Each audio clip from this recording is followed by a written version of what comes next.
বাংলার এসআইআর মামলায় সব পক্ষকে নোটিশ জারি সুপ্রিম কোর্টের। টেলিফোন লাইনে রয়েছে প্রতিনিধি মৈত্রী। কি নির্দেশ দেওয়া হলো সুপ্রিম কোর্টের তরফ থেকে? দেখো, আজকে প্রধান বিচারপতি সূর্যকান্ত এবং বিচারপতি জয়মাল্য বাগচির বেঞ্চে এই মামলার শুনানি ছিল, যেখানে ডেরেক ওব্রায়েন এবং ডোলা সেনের আবেদনের শুনানি ছিল এদিন।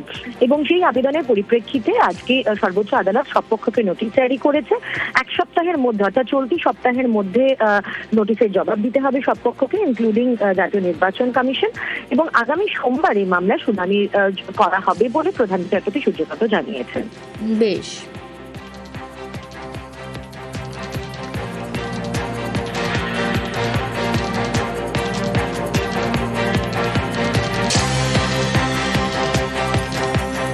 নজর রাখবো ভোটের আগে শিক্ষক নিয়োগ, 21শে জানুয়ারির মধ্যেই শিক্ষক নিয়োগ, একাদশ দ্বাদশের শিক্ষক নিয়োগ। আরো একবার আপনাদের জানাবো, ভোটের আগেই শিক্ষক নিয়োগ, 21শে জানুয়ারির মধ্যেই শিক্ষক নিয়োগের বিজ্ঞপ্তি, একাদশ দ্বাদশের শিক্ষক নিয়োগ।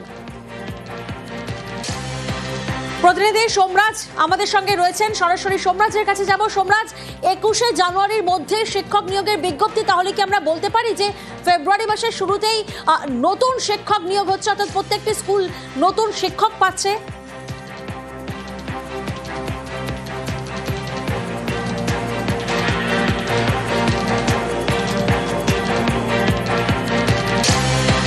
আরো একবার সোমরাজের সঙ্গে যোগাযোগের চেষ্টা করব, তবে তার আগে আপনাদেরকে জানাই, ভোটের আগেই শিক্ষক নিয়োগ, 21শে জানুয়ারির মধ্যেই শিক্ষক নিয়োগের বিজ্ঞপ্তি, একাদশ দ্বাদশের শিক্ষক নিয়োগের চূড়ান্ত প্যানেল তৈরি। সোমরাজ আমাদের সঙ্গে রয়েছেন, আবারও সোমরাজের সঙ্গে যোগাযোগ করব। সোমরাজ, এই যে বিজ্ঞপ্তি যেখানে বলা হচ্ছে 21শে জানুয়ারির মধ্যেই শিক্ষক নিয়োগ, তাহলে কি আমরা নিঃসন্দেহে বলতে পারি যে ফেব্রুয়ারি মাসের শুরুতেই প্রত্যেকটি স্কুল নতুন শিক্ষক পাবে?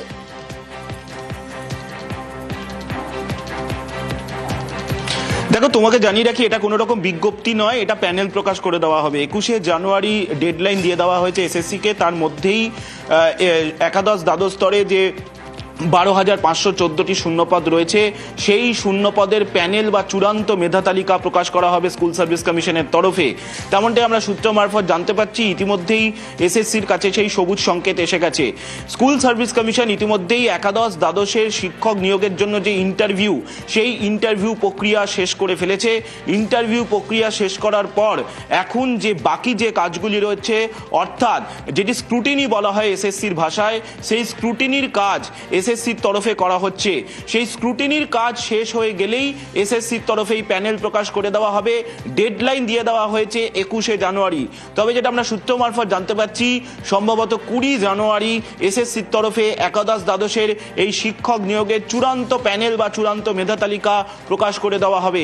এসএসসি যখন এই চূড়ান্ত প্যানেল বা চূড়ান্ত মেধা তালিকা প্রকাশ করবে, বিষয় ভিত্তিক, মাধ্যম ভিত্তিক এবং তার সাথে সংরক্ষণ ভিত্তিক, এই তিনটি ক্যাটাগরিতে আলাদা আলাদা করে প্যানেল প্রকাশ করবে এসএসসি। 12,514টি শূন্য পদের জন্য 20,000-এর কাছাকাছি প্রার্থীদের ইন্টারভিউয়ের জন্য ডাকা হয়েছিল।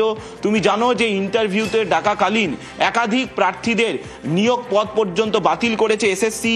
তার কারণ হিসাবে এসএসসি বলেছিল যে একাধিক প্রার্থী তারা ভুল ডকুমেন্টেশন দিয়েছিল বা অনেকেরই শিক্ষকতার অভিজ্ঞতা ছিল না, তারা ভুল তথ্য দিয়েছিলেন। সেই কারণে কয়েক হাজার প্রার্থী পদই বাতিল করে দেওয়া হয় এই এসএসসির নিয়োগ প্রক্রিয়া থেকে। তারপর হাইকোর্টের নির্দেশেও সম্প্রতি স্কুল সার্ভিস কমিশন একাদশ দ্বাদশের শিক্ষক নিয়োগের জন্য কয়েকজন প্রার্থীর ইন্টারভিউ নতুন করে নেয় ভেরিফিকেশন করার পর। সেই প্রক্রিয়াও ইতিমধ্যেই শেষ করে ফেলেছে এসএসসি। বিধানসভা ভোটের আগে রাজ্যের স্কুলে স্কুলে একাদশ দ্বাদশের শিক্ষক পেতে চলেছে। যেটা সূত্র মারফত আরও জানা যাচ্ছে, এই যে প্যানেল প্রকাশ করে দেওয়া হবে, এই প্যানেল প্রকাশের 7 দিনের মধ্যে এসএসসি কাউন্সিলিং করবে। সেই কাউন্সিলিং এর পর, অর্থাৎ এই যে কাউন্সিলিংটি হবে সেটি হচ্ছে যারা সফল হবেন মেধা তালিকায় তাদের অপশন দেওয়া হবে তারা কোন স্কুলে চাকরি করতে চান। যে স্কুলগুলিতে শূন্যপদ রয়েছে সেই স্কুলগুলি তারা নেওয়ার পর এসএসসির তরফে তাদেরকে রেকমেন্ডেশন লেটার, অর্থাৎ সুপারিশপত্র দেওয়া হবে। সেই সুপারিশপত্র দেওয়ার পর তাদের নিয়োগপত্রও তারা পেয়ে যাবেন। অর্থাৎ ফেব্রুয়ারি মাসের মাঝামাঝি স্কুলে স্কুলে স্কুলে একাদশ দ্বাদশের নয়া শিক্ষক শিক্ষিকা পেতে চলেছে। আর এবারের প্যানেলের যেটা বিশেষত্ব থাকবে, যে দাবি নিয়ে যোগ্য চাকরিহারারা দাবি করে আসছিলেন, আন্দোলন করে আসছিলেন যে তারা এই নয়া নিয়োগেও যাতে সুযোগ পায়। তুমি জানো যে একাদশ দ্বাদশের শিক্ষক নিয়োগ যে প্রক্রিয়া, সেখানে প্রায় 90%-এরও বেশি যোগ্য চাকরিহারা শিক্ষক শিক্ষিকারা তারা ইন্টারভিউতে ডাক পেয়েছেন। ফলত সেই জায়গায় দাঁড়িয়ে এই চূড়ান্ত প্যানেল প্রকাশ হওয়ার পর কতজন সুযোগ পান এই একাদশ দ্বাদশের শিক্ষক নিয়োগ প্রক্রিয়ায়, সেটাও যথেষ্ট গুরুত্বপূর্ণ থাকবে। তাই ডেডলাইন হয়েছে 21শে জানুয়ারি, সম্ভবত 20 জানুয়ারি এসএসসি এই প্যানেল প্রকাশ করে দেবে বলেই জানা যাচ্ছে। বেশ, ধন্যবাদ সোমরাজ।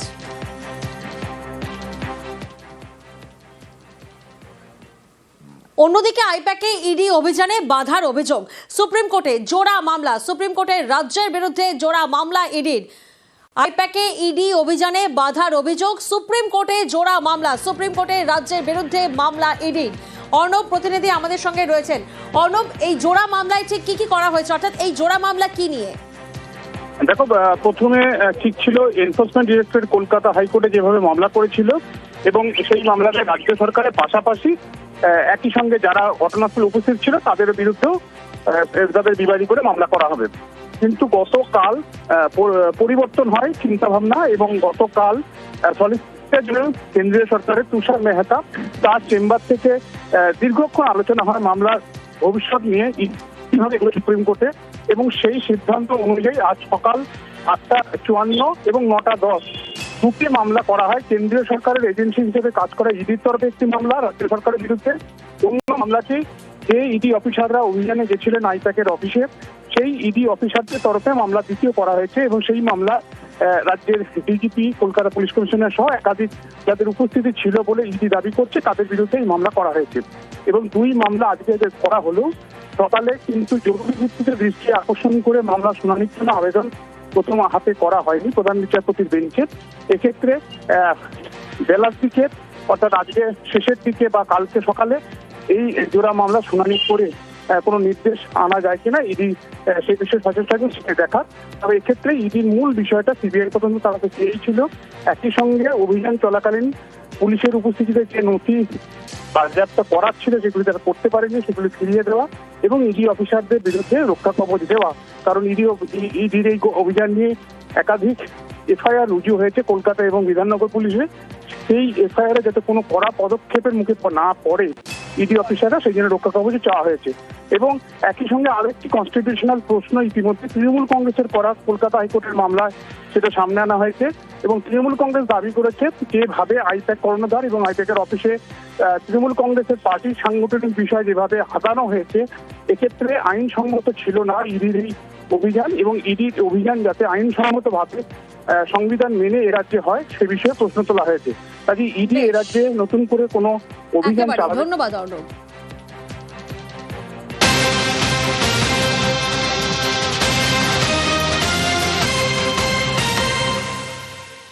অন্যদিকে ইডির বিরুদ্ধে তদন্তে পুলিশ, প্রতীক জৈনের প্রতিবেশীদের তলব। কতজন ইডি আধিকারিক ছিলেন জানতে জিজ্ঞাসাবাদ।